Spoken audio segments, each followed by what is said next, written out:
osservare inteso ad ottenere che nel modo di presentare, discutere e approvare una delle persone siano osservate dalla legge. Dov'è questa osservazione? Che non sono osservate dalla legge, che sono scritto proprio nella legge della non esiste, non esiste. Non esiste, no, non esiste. Allora, se tu ritieni,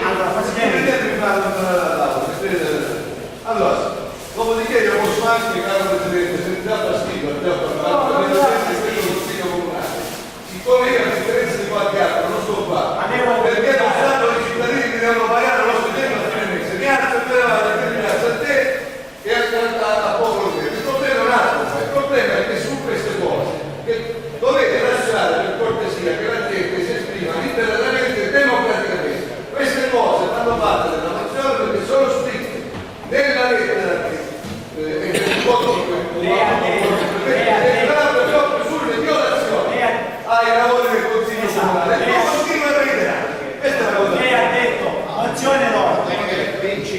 Lei ha detto mozione d'ordine. Consigliere Vinci, non è così.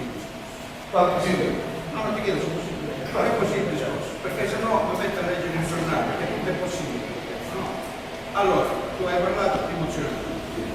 Tu che sei uno che conosce i regolamenti, ciò che regola i lavori delle sedute consigliari, sai quello che ti ha detto il Presidente. Non ha nulla a che vedere con